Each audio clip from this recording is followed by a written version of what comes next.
Hi there, and welcome to Docktails. Yeah, here's to you from here's to us.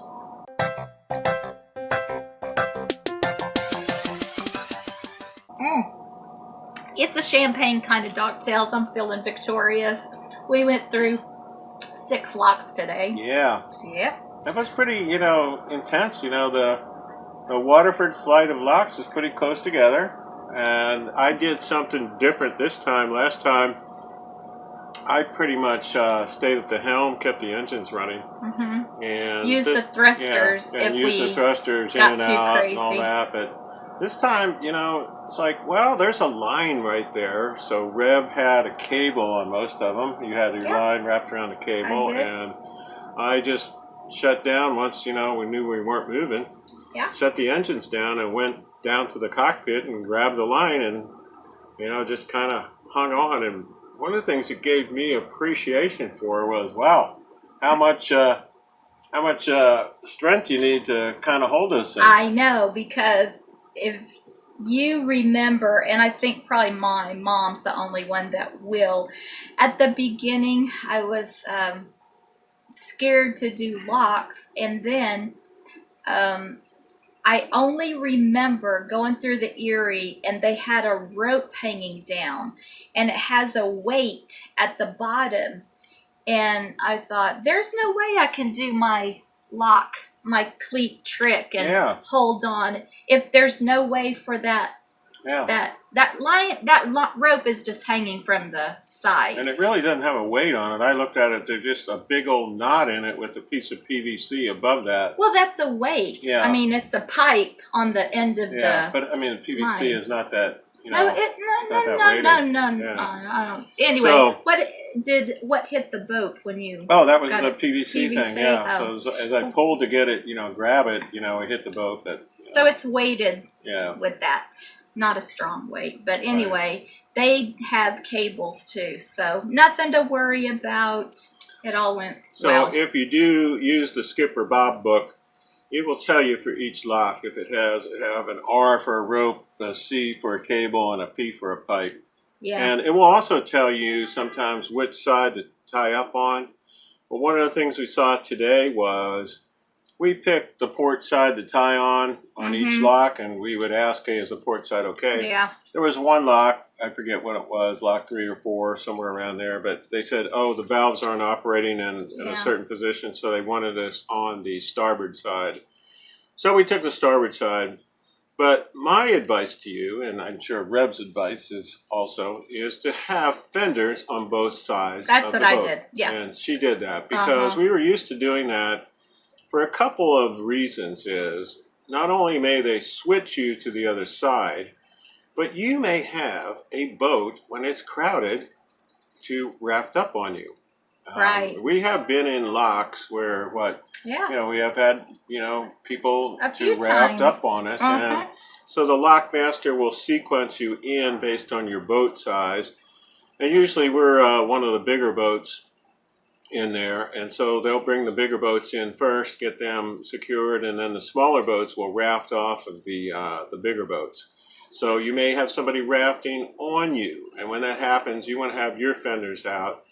The rafting boat that's going to raft on you will also have their fenders out, but you use their lines to tie onto your boat. So, you don't have to have lines for them. They're supposed to have lines to tie onto you. So you're going to be holding 2 boats onto that lock wall at some point. Yeah. Don't really think we'll see that in the Erie Canal because, we're just kind of going through and here we are, just kind of the only boat that seems here, the transient boats in Donovan's Mohawk Harbor. We had to wait on lock 7, and there was a boat in there, and it was going down. So instead of the options are, you can tie up to the wall and wait. But Sam used the monocular and saw that there wasn't any cleats to tie up to. And we noticed that when the water started going, that would have been really dangerous to be tied up there by lock number 7. And also, in the Skipper Bob book I read was, you may not want to tie up to the wall for 2 reasons. Is there's no cleats, and the wall is kind of ragged. And they also said that, you know, a couple feet below there may be some steel lettuce protruding from it. So, you know, that could really mess up your day if you get in there. So read those notes, and don't do anything that you think, oh, this looks like it's okay to do. If you don't have that information from Skipper Bob, always ask the lockmaster, hey, where can I tie up? And so we had to hold off. And it was really windy out there. But a cool thing that happened, that boat that came out of the lock was a family going through. They have 3 kids. We met them down in Boca Chica in Key West when we stayed down there. And they are Rev loopers. Yeah. Their name's not Rev, but they are doing the loop in reverse. Which is really not recommended. Well, it's hard because you're going against the current in a lot of places, and you're having to use more fuel, and we're just cheap enough to go the other way. And it is, in a lot of boats, you will have a fuel issue because here Suez carries nearly 700 gallons of diesel, so we didn't have an issue at all. But going up, you know, if you figure you're going up the Tennessee Tom, you're going up the Tennessee River, then you're going to go down the Ohio River only for about 50 miles. But then you're going to have to go up the Mississippi River, and they call it the mighty Mississippi for a reason. So you could have 4 or 5 knots easily, and so you're going to have to plow through that. And then the Illinois River also will have a current as well. So there's a lot of time on that reverse loop where you're going to be going against the current, where you're going to use more fuel.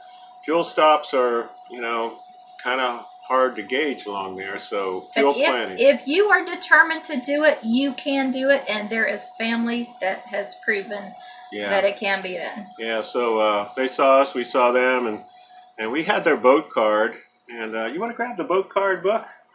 We can tell them the boat card book. Show them, grab the boat card book up there if you would. Yeah. Yeah, and so we had their boat card, and what we do is we keep a book of everybody that you meet along the loop. You'll have your boat card, and you change boat cards, and so we just kind of keep them in chronological order. So I went to the section, where we were about in the. Sam always does stuff like this, as you know. It's the boat card book, and we can tell it's the boat card book. So we just kind of put the boat cards in there. I'm surprised you don't call it the BCB. We put the boat card books in there. We put the boat cards in there, and then we just tape them up. You can get a little bit more fancy, but we'll tape them up, and then on the back we'll write where we met them. And so found their boat card.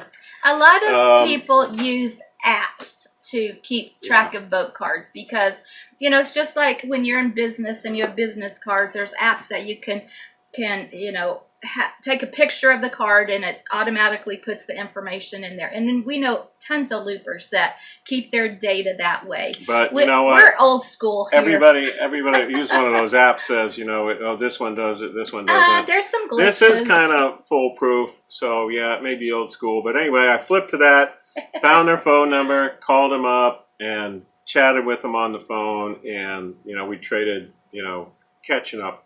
So what's really the neat thing about the loop is the people you meet, and when you see those flags out there, the Great Loop Cruisers Association, you know, either white flag or gold flag or platinum flag, you know, you have a friend out there, and instantly you call them up, and well, we had spent an evening with them back there and got to know them a little bit. So we did pass another looper earlier in the trip, and you called them. What was their boat? Zenesis. Yeah, we passed them, and they had a gold flag. So we, you know, the protocol is call them up. You know, hey, hail them on 16. I think you made up that protocol. Well, hail them on 16. That's the hailing protocol. Is hail on 16. Social butterfly. And then switch them up to 17, and you know, hey, chat with them. Where are you going? Well, don't say it's the protocol when it's just basically you that does it. It's a lot of loopers do that. In any case, we told them what we had encountered on the way. They told us what they had encountered on the way. So it's a good way to trade information. So don't be afraid to do that. Use the radio, And you will, see, we have, as you know, a YouTube channel, and sometimes people will comment and tell us stuff. We also have a Facebook group, What Yacht to Do, and people will contact us through there and say, hey, I know you're in the Erie Canal, just be aware that this is closed and this is closed. So that information is so valuable to us, real time. Particularly in these times where it's COVID. Yeah. There's not a lot of places aren't answering the phone, like this place. Right. There's nobody here, and there's a sign that says Harvard closed. Right. And, restaurant patrons only. Well, we're going to go up and patronize the restaurant and also go into Schenectady and do some things. So, tip the dock hand here. This was we like this. We've been here. This is where we watched the 4th of July fireworks. Right out the back of the boat, yeah. We got the shade down here because the sun's coming in, but we had it backed up to this. There was it's like an amphitheater out here. A symphony played. Yeah, and fireworks. Fun time. Yeah, that was July of last year.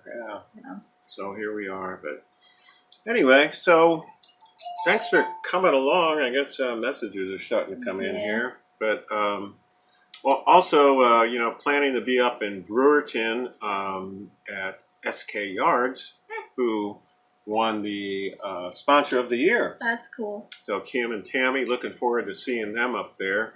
And we're having some parts and those types of things shipped to SK Yards because we know we're going to be there for 3 or 4 days. And also probably visit with some friends of ours up there as well. So anyway, on to Brewerton. And at Brewerton, we'll be within striking range of Alexandria Bay, where we will put the boat in. So from there, it's just a short trip up the Oswego and then through the southeast corner of Lake Ontario up into the Thousand Islands region. So we'll be looking strategically at the weather and seeing, how the weather is going to be starting to look for crossing that southeast portion of Lake Ontario.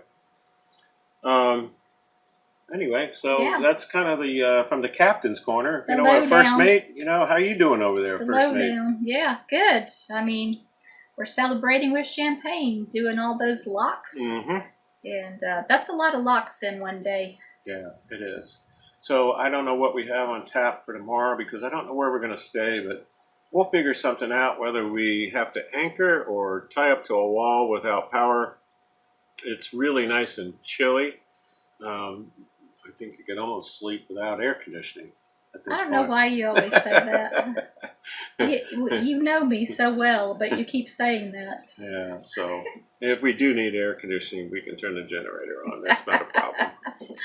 Here's to Us has a 13.5 kilowatt generator, and it'll run 3 of the air conditioners really well. It may even run all 5 of them, but we don't need all 5 of them. So 2 are upstairs here in this area, all enclosed, and 3 are downstairs. But generator does a good job, and we might just do that, just to exercise the generator, make sure everything's working. What are you looking at me that way for? Well, we don't need to go out of our way to do that. Anyway, so we are going to continue happy hour here, Docktails, whatever you want to call it. And even though we're by ourselves on the loop, we feel like, hey, we have a lot of friends, virtual friends and emails that I'll probably answer a little bit later that we're keeping up with. So it's not like we're alone on the loop, and we really look forward to emails from y'all telling us, hey, you're planning the loop, hey, you did the loop, hey, you're following us. So anyway, I'd like to have those. So we'll see you next time as we prepare to move on westward, to the frozen north. So dramatic. See you. All right. Bye.